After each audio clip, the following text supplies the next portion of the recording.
Team Pakistan کو home ground پر بدترین شکست، بنگلہ دیش نے راولپنڈی میں تاریخ رقم کر دی۔ بنگلہ دیش پہلی بار پاکستان سے ٹیسٹ میچ جیت گیا۔ بالرز کے بعد پاکستان کے بیٹرز بھی ناکام، راولپنڈی میں میزبان ٹیم کو 10 وکٹ سے شکست۔ اتحادیوں کی کوارڈینیشن کمیٹی کا گورنر ہاؤس لاہور میں اجلاس، پیپلز پارٹی کے تحفظات پر بات چیت، پاور شیئرنگ کے وعدوں پر عمل درآمد کا جائزہ لیا گیا۔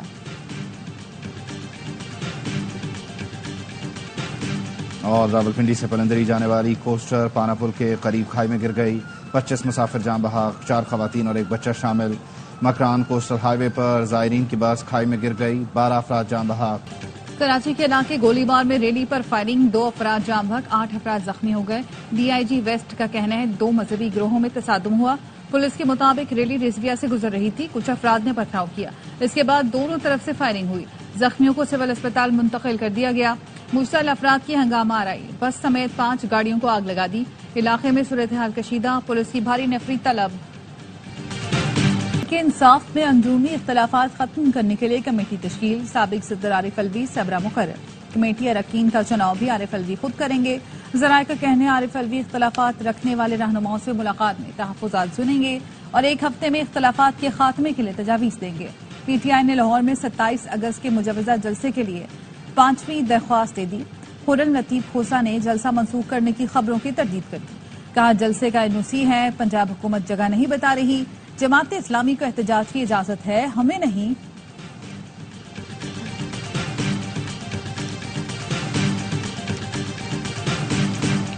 صدر آصف زرداری نے مولانا فضل الرحمان سے 2/3 اکثریت کے لیے ملاقات کی۔ تحریک تحفظ آئین پاکستان کے سربراہ محمود اچکزئی کا دعویٰ، کہتے ہیں صرف 9 مئی کی نہیں دوسرے معاملات کی بھی تحقیقات ہونی چاہیے۔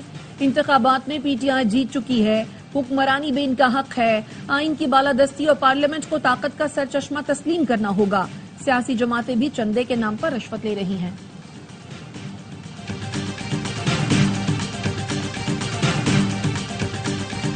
جس نے اس ملک کے ساتھ غداری کی، اس کو جان بوجھ کے نقصان پہنچایا، اس کا انجام بڑا بھیانک ہوتا ہے۔ جس نے بھی ملک کے ساتھ غداری کی اس کا انجام بھیانک ہوا۔ جب ملک ترقی کر رہا ہوتا ہے تو چھپے ہاتھ آ کے ٹانگیں کھینچتے ہیں۔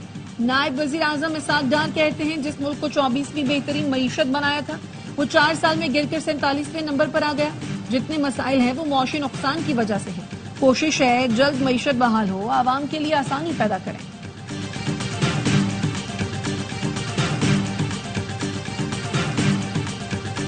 بشرا صاحبہ کی، رؤوف حسن صاحب اور حلیمہ خان صاحبہ کی جو گفتگو سامنے آئی ہے، اس کے بعد جو ہے کوئی کسی ثبوت کی ضرورت نہیں رہتی۔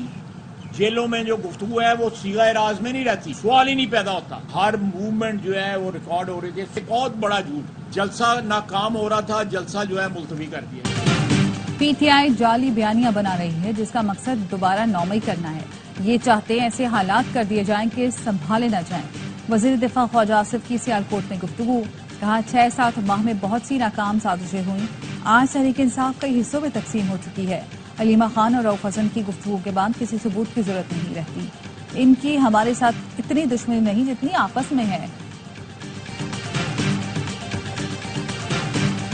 ابھی KPK میں چل رہی، ان کے اور کوئی اختلافات نہیں ہے۔ اس پر اختلافات ہے کہ میرا اتنا حصہ بنتا ہے اور میرا اتنا حصہ بنتا ہے، اس پر وہی لڑائی ہے۔ رات کو لوگوں کو بلا کر اور ایفیڈیوٹ لے کر دستخط کیے، سب سے ہر ایک کو ڈرا دھمکا کر ہر ایک MP اور MNA کو کہ آپ دستخط کریں کہ ہمارا اعتماد ہے۔ خیبر پختونخوا کے وزیروں میں پیسوں کی تقسیم پر لڑائی چل رہی ہے۔ MNAs MPAs سے وزیر اعلیٰ پر اعتماد کے دستخط لیے گئے۔ ملک میں گمراہ کن ٹولے کا اصل چہرہ عوام کے سامنے آ گیا۔ وفاقی وزیر امیر مقام کہتے ہیں وزیر اعلیٰ علی امین گنڈا پور بھڑکے مارتے ہیں۔ عوام کو ریلیف دینے کا کہو تو کہتے ہیں خزانہ خالی ہے۔ مریم نواز نے عوام کو ریلیف دیا تو اس پر بھی تنقید ہوتی ہے۔ KP میں PTI کا سب سے بڑا کارنامہ کرپشن کو جائز قرار دینا ہے۔ PTI کا تیسرا دور ہے، کوئی نیا اسپتال یا اسکول نہیں بنایا۔ IPPs کا تسلط ہے، اس طرح سے یہ ظلم کا نظام جو موجود ہے اس پر کوئی پارٹی بات کرنے کے لیے تیار نہیں ہے۔ IPPs کو بنانے والے اور ان کو چلانے والوں میں یہ ساری جماعتیں شامل ہیں۔ IPPs کے ظلم پر کوئی جماعت بات کرنے کو تیار نہیں۔ IPPs کو انکم ٹیکس مد میں بھی چھوٹ دی گئی ہے۔